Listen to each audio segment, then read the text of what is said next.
On this episode of the Razzball Fantasy Football Podcast, we're going to break down the way too early quarterback rankings for 2024. We got Derek Favret on the show to break down why he has certain players higher and lower than expert consensus ranking. But also, we're going to break down today the impact of NFL coaching changes. It is extremely key to understand how these new play callers are going to impact these quarterbacks.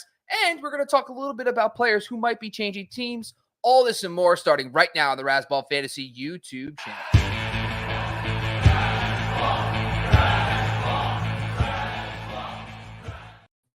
The mad scientist behind the QB rankings is Derek Favret on Twitter. Derek _ Favret. What's going on, man?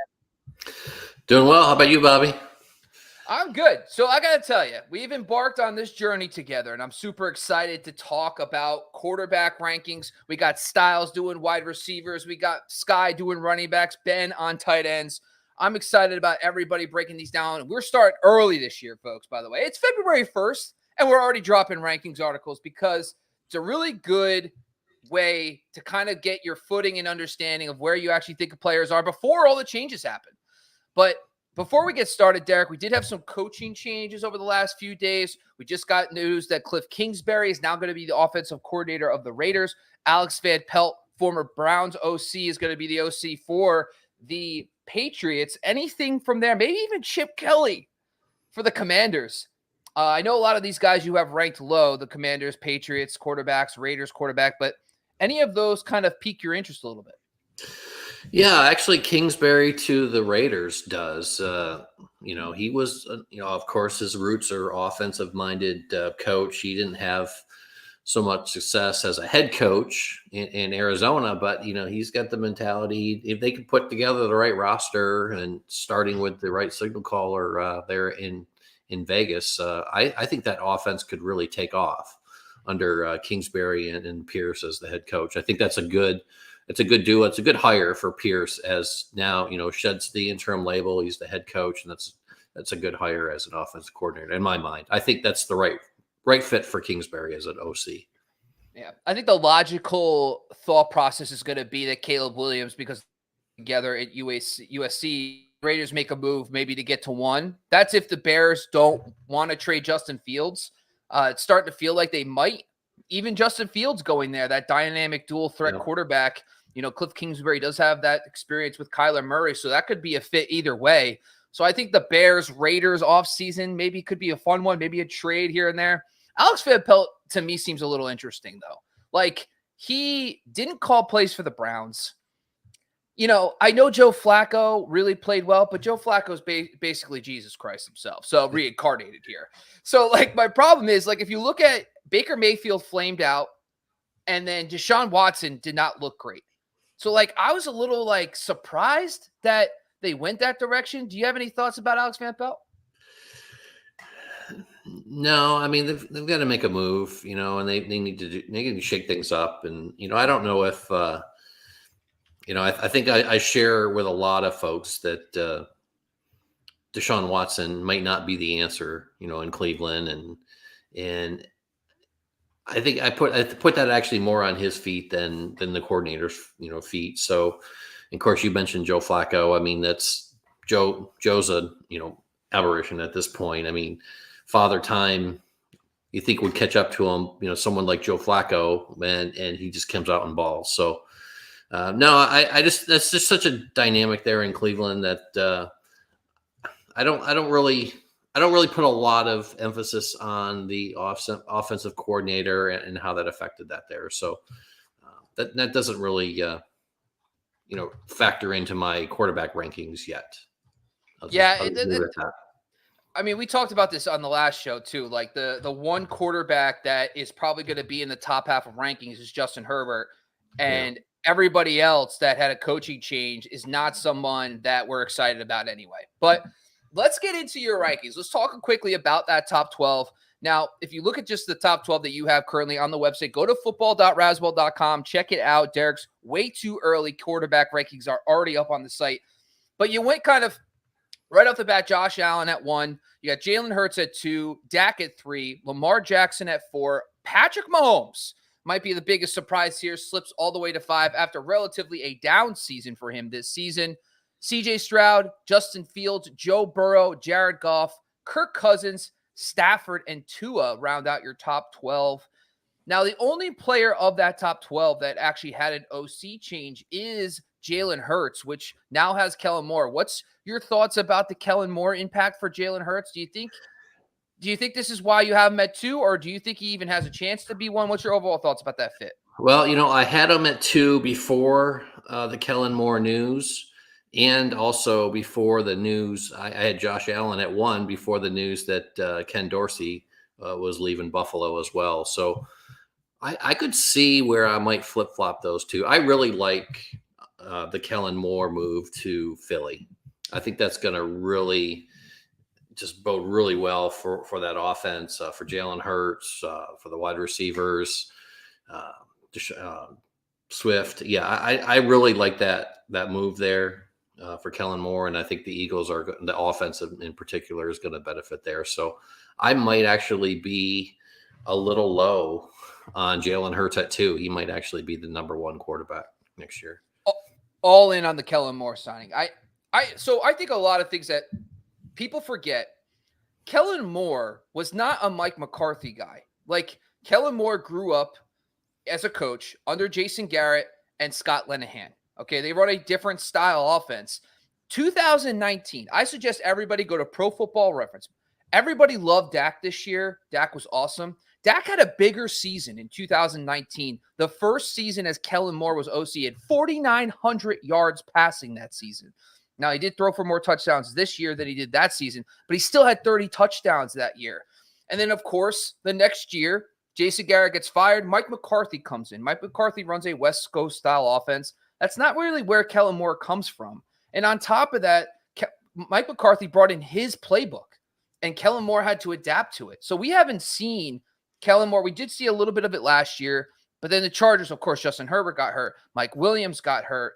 Keenan Allen missed a handful of games. Austin Eckler missed a handful of games. So we don't even know what a Kellen Moore offense would have looked like with all his weapons.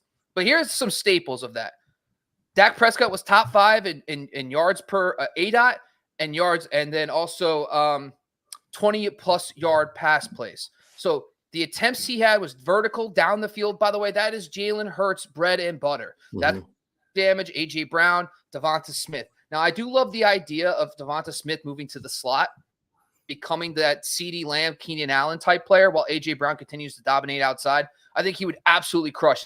Per route run in the slot this year was elite, top 20 among players that had at least 20% of their targets from the slot. So I do love that for him as well. The other aspect is the tight end position. If you remember, Jason Witten, Dalton Schultz early on, those guys really thrived in this offense with Kellen Moore, and that's Dallas Goedert. And I think that's a great fit. And the best part is they use foundational backs. He used Zeke Elliott. That 2019 season, he had 300 carries that year.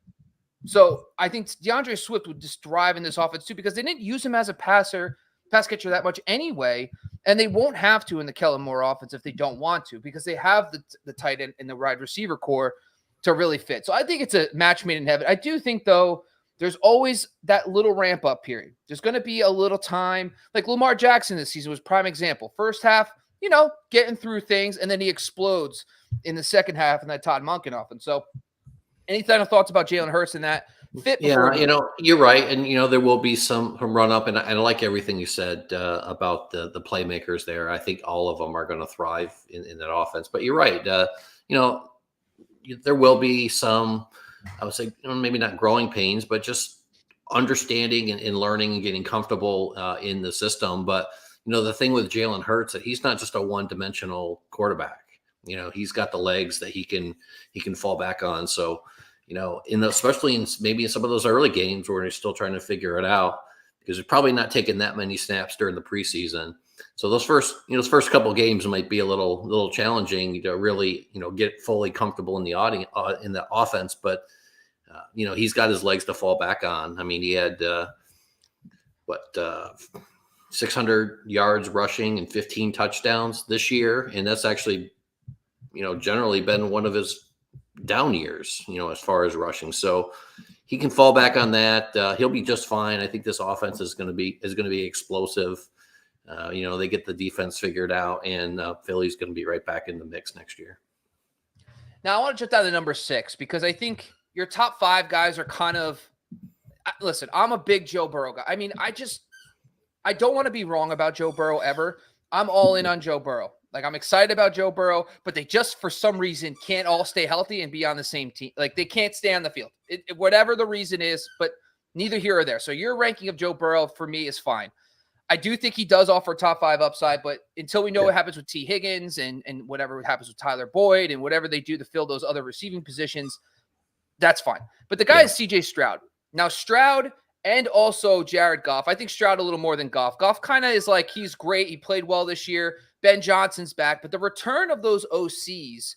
Now, this isn't Dynasty. This is redraft rankings, folks. So we care about 2024. So, like, you have Stroud at 6. Now, knowing that Bobby Slowik will be back, Tank Dell should be back. You got, Nico Collins and company. The only real piece, I mean, we'll see what happens with Devin Singletary and Dalton Schultz. But is there a chance that Stroud could enter that top 5 for you at some point this offseason? Yeah, certainly could. I'm pretty comfortable with him being as my 6. I mean, you look at my top 5 and like, well, who does he, replace in that top 5? And it's kind of hard to go there right now. But I do think, I mean, he obviously, the NFL game did not overmatch him this year. He was very comfortable. Like you said, everyone around him this year is coming back. As far as wide receivers, his offensive coordinator, the system is going to be consistent. So he's going to be just fine. And that's why I felt comfortable moving him or putting him in my initial rankings at 6. I probably won't take him as my quarterback 6 because I kind of like to look for a little bit more value in my quarterback. But I think he's going to be just fine. I don't think he's going to probably get into your top 5, as in general. Again, because just the 5 names that are up there, I think are just going to go before him in redrafts. But I think 6 is a pretty aggressive ranking, and I thought that at the time, but I think he can certainly play to that level. So when I'm combing through your rankings, it's kind of like when you start getting to the beyond Joe Burrow range, you have Goff, Cousins, Stafford, and Tua. Now, those guys seem like the good thing about all of them. Now Kirk Cousins for me is a big question mark because he's not only is he coming off the injury, but TJ Hawkinson also is coming off a major injury, and that's one of his guys, right? Yeah. So I think there's already kind of a ceiling of what Kirk Cousins, like his season was probably the best season he's ever had, which is awesome. But I typically don't like to invest in guys that are coming off injuries, but also have players around them coming off injuries. So I think that's the first one that kind of at 10, I get a little nervous about. Jared Goff, Stafford, and Tua, they also don't have much rushing upside. So when you're kind of looking at the bottom half, are you kind of, when you do your rankings, are you trying to say, all right, who's going to finish top 12 or who would I draft in the top 12? Because it seems like some of these guys are like safe, low end, high floor guys because of their pass volume. But what's your thoughts about these guys? Goff, Cousins, Stafford, and Tua. Yeah, you're absolutely right. When I looked at in this range, I was looking at players who you could take that you knew you were going to get that production. And, with Cousins, I believe he's going back to the Vikings. That's just my gut feel at this time. Certainly if he doesn't, or he goes somewhere else, I'll adjust these as we go. But I anticipate that he's going to go back to the Vikings. That worked really well for both him and the team. And frankly, I mean, finances aside, it would be almost, insane for them to move away from him and go with Nick Mullins or a younger quarterback or some other, quarterback that's out there. Because the quarterback talent that's on the free agent market is not great. I mean, Cousins leads that list by a long shot. So I really think that he ends up back there in Minnesota, and my rankings reflect that. But if he ends up going somewhere else, this may move. It probably won't move up, but it might move down. Goff, and I have Goff at 9, even before the news that Ben Johnson was returning. A little bit aggressive, perhaps, because certainly you can make an argument for some of the guys I have in the early teens in my rankings, being kind of in that area above Goff. But, there's just so many weapons with Detroit, and now again, all their system is staying intact for another year. How can we not be optimistic on running, them running this back and Goff being a top 10 quarterback for fantasy? It's hard for me not to see that, barring injury or other issues that, we don't predict at this point. I think a lot of this stuff for me is like, so one of the biggest cheat codes of fantasy football are mobile quarterbacks. So when I get to the 10, 11, 12, those quarterbacks typically go in the double-digit rounds. So when I get there, it's, for me, my mindset changes completely. I just don't care anymore about floor. I want upside. And so one of the things I have done over the last few years is I will take 2 quarterbacks late. One guy might be a younger mobile quarterback. Guys that really stand out to me are like Anthony Richardson next season, even Kyler Murray coming back from injury. We saw how good he played down the stretch. I do like that fit as well. But pairing those guys with players like maybe a Brock Purdy, maybe a Jared Goff, maybe those type of, safer bets that will probably get you through 16, 17 games, will probably give you borderline QB1 numbers, but don't necessarily have that high upside because of the lack of rushing. So I guess right now, when you look at you're just outside the top 12 players, you have Brock Purdy, Jordan Love, Herbert, Murray, and Richardson. Of that grouping, is there one guy that you feel like you're probably too low on and will probably be inside your top 12 at some point? Well, the obvious choice of being too low is Herbert, but that really depends on, we talked about this on our show the other night. I mean, there's so many question marks with the Chargers, as far as Eckler and Keenan Allen and Mike Williams and Quentin Johnson. There's just so many question marks there. I mean, if we could just say all those guys are coming back, let's run it back the way it was supposed to be this year, then I would say I'm low on Justin Herbert. He would be, up in the range where I have Goff, but there's just too many question marks right now. I need to see what Harbaugh and that team is going to do to build that offense around Justin Herbert before I'm going to commit him into my top 10. But certainly, if that goes the way you would think, then he would definitely be one that would jump up the ranks into top 10, top 12 for me. So like Jordan Love is another one of these guys where, if you look at the weapons around him, everybody's so young. Like outside of Aaron Jones, that entire roster are a bunch of first and second year guys. And like, if that team as a whole just takes a leap, he did this. He was an elite player this season down the stretch.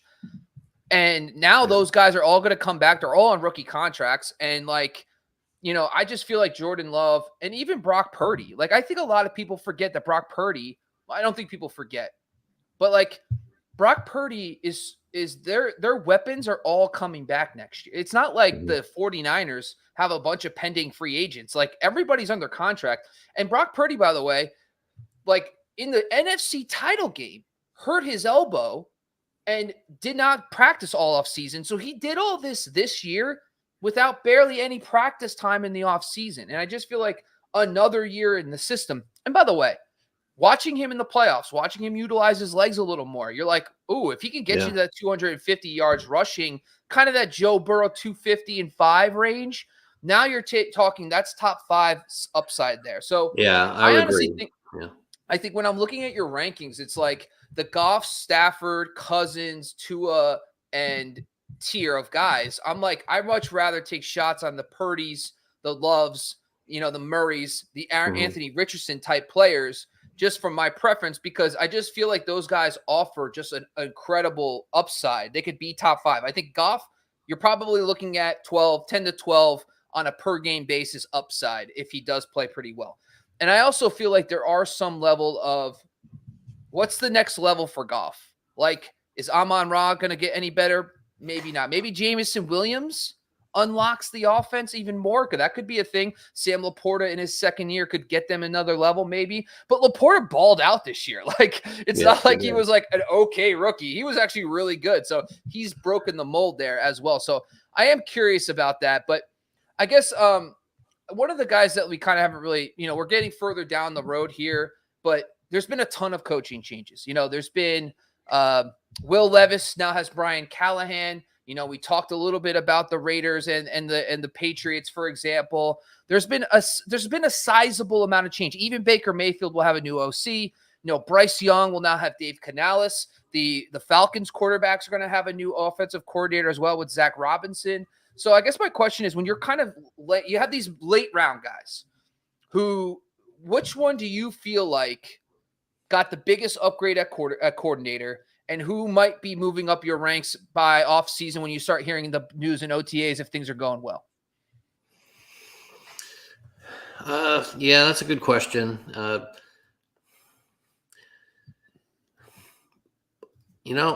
Honestly, probably Trevor Lawrence. The Jaguars didn't actually make a move, so I'm kind of going off your question here a little bit. But Derek, what is this? I asked you a question. You're like, you know what?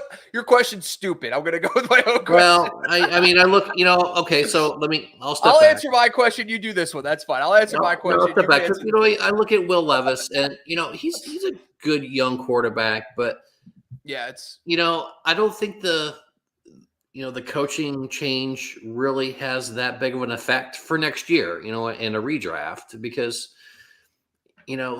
he's got, half a season under his belt. But, the main question is, what is that team going to look like? Are they going to grow together? They've got a few weapons, but, they haven't been, been healthy. And I just don't see that the coaching change and the coordinator change is going to have any tangible effect on someone like a Will Levis. I like him. He's a good quarterback. And if it was a dynasty, this discussion would be different, I think. But just for next year in a redraft, I just don't see it. Baker, we probably saw the best of Baker this year. Honestly, Matt called him top 12 and he generally, fulfilled that. But, again, I don't see a new coordinator coming in and just changing that. I mean, Mike Evans is still a free agent. So, what's the upside there for Mayfield? I just don't see that either. And, so like the guys in this range I just don't really see how any of the coaching changes are going to just have an immediate impact and push these guys up. So I'm just really struggling with, coming up with a name to answer your question, honestly, because I just don't see that they're there. But someone like, where I was going with Trevor Lawrence, he's fallen, a lot this year. I mean, the expert consensus has him at 15. I have him at 19. I mean, I could see this one moving up, but for other reasons other than, than just coaching. I mean, if the Jaguars give him some more weapons, of course, he needs to remain healthy. The running game is there. I mean, the Jaguars have pieces to kind of like the Chargers, they have plenty of weapons and pieces, to really, move up, and they just fell off, at the end of the year. So I could see someone like Trevor Lawrence moving up, but not for the reasons that, you ask, with coaching changes. I think it's more, skill, talent around him, and an opportunity. All right. So that's kind of where I was going with that. No, it's fine, Derek. I get it. It's fine. You should be running the show. I get it. I see what's going on here. It's totally fine. No, but listen, Sky busts my chops all the time. I always talk about system continuity. Like, that's where you get the best value. And everyone's going to be focused on the changes. Everyone's going to want the new hotness, the new coordinator, Will Levis. But you are right. If you're going to be taking a dart throw on a quarterback, you want a guy who's going to be in a system. Because think about it. In any job you do, years 2, 3, and 4, you're much better at that job than in year one. So imagine the same philosophy with coordinators and schemes and offenses. You know where players are going to be. By the way, Calvin Ridley, I know he didn't live up to expectations, but the guy took off a year from football and got plopped into that system. So, like, if he comes back from free agency, there's not a lot of teams that have better weapons than the Jags. Right. So Trevor Lawrence probably is a guy that you might want to take a late round flyer. Yeah. And I know this is going to the guy that really, and the last one I want to talk about is Caleb Williams, because there's a lot of talk that he's a generational talent. Now, I guess from a fantasy football perspective, based on everything you kind of know, what's your dream scenario for Caleb Williams? Do you think he goes to the Bears? Do you think would you rather see him on the Falcons? Is there a landing spot? Maybe the Raiders with Cliff Kingsbury and Devontae Adams. Is there a spot that would push Caleb Williams up your rankings? Yeah, for sure. And in fact, you just hit on it. And I was going to kind of circle back to, the original question about the coaching changes. I really like the situation, with Raheem Morris and then Zach Robinson in Atlanta and the weapons they have there.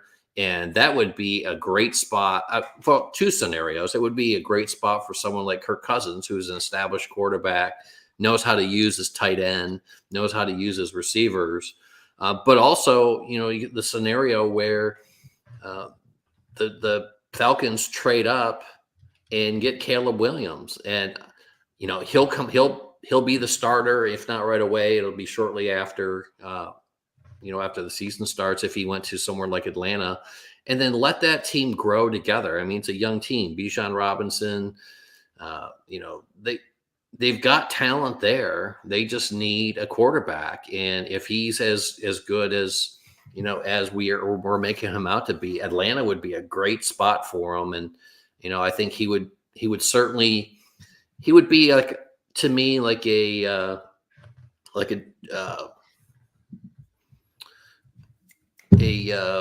Jordan Love. Sorry, lost my train of thought there for a second. Or Jordan Love this year. We came in, there was question marks. He sat for 3 years and he learned, but we weren't really sure what we were going to get, and it turned out, over throughout the season. I mean, he really grew and played really well and became, now a fantasy quarterback, and that would be someone. I think Caleb Williams would be the same thing. That by season's end, he'll be an every week starter in fantasy. So I really like the idea of him going to Atlanta. I don't like the idea of going to Chicago. I think if Chicago doesn't trade that pick, they deserve what they get. Frankly, they need to trade that pick, get the other pieces that they need. They stole that trade last year with the Panthers. I mean, they can certainly do that again, where someone like, with Caleb Williams on the board. And I think they should stay with Justin Fields and, let Caleb Williams either go to somewhere like Atlanta, or you mentioned the Raiders. That'd be a great fit too. So that would be my ideal scenario.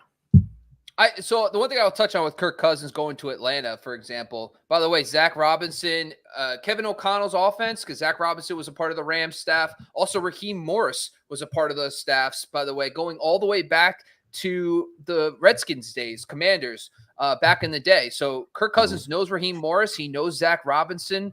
He knows that style of offense because of Kevin O'Connell. And if the Vikings, though, the problem with the Vikings is, like, what are they going to do? You're going to roll out Nick Mullins? That's not realistic either. So I do think that, Kirk Cousins coming back makes a ton of sense. The thing I do want to push back on with Caleb Williams is that Chicago is probably the problem is the timeline is weird because Matt Eberflus, unfortunately for me, like Matt Eberflus, if that team goes 6-11 or 7-10 or 8-9, Matt Eberflus is gone. Mm-hmm. And guess what that means?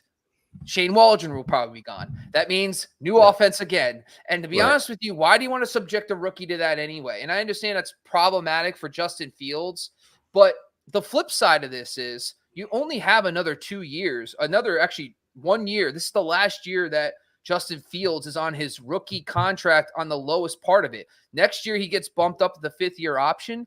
And so you basically reset your team if you go back to Caleb Williams, because now you have 4 years of that really low rookie contract before the 5th-year option kicks in. So they have time to rebuild their receiving core and do all that. But the issue with that is if Caleb Williams comes in and the Bears don't play well, they're going to fire Matt Eberflus. And then that means that he's going to have to learn a brand new offense anyway. Right. So it's like, what's the point? So I get what you're saying there. I love Justin Fields. You know me, I'm all about Justin Fields. I think Luke Getsy and all that crap that they pulled early on this season was wild. It was one of the wildest things when people would argue with me. I'm like, they're not even running the football with them. It was like watching Lamar Jackson this weekend, like not running the football. Just go run, do your thing. Like you're dynamic. Right. Please be dynamic. Like it's this crazy. But all right, first of all, that's all we got today. That is Derek's way too early quarterback rankings. Derek, before we close the show, do you have any final thoughts? Any players that we haven't mentioned you want to just kind of bring up really quick before we close the show? And you want to plug where your article can be found? Yeah, so my article's out. These top 25, first 25 in the rankings, and I talk about a few of the players in there that I have some feelings for, which I mentioned a few of them here tonight. But yeah, just as we close the show, let me talk about Russell Wilson real quick. I mean, where's your prediction? Where's he going? Yeah, I mean, he's a Bronco right now. In fact, I even read an article that there's some effort in play to redefine how he plays quarterback there in Denver, and he stays. I tend to think he's going to get moved. There's going to be a market for, again, a veteran quarterback like that. If the Falcons can't trade up, to get Caleb Williams, maybe they go after Russ and he goes to Atlanta, and I don't hate that, actually. I mean, Russ could cook in Atlanta.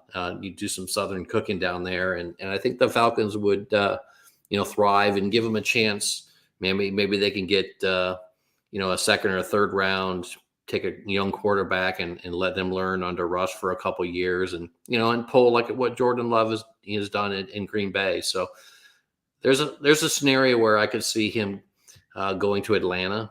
For instance, I think that might be a pretty good fit. And if he goes to Atlanta, I could see him maybe moving up to my, late teens in my rankings if he, dons the Falcons jersey.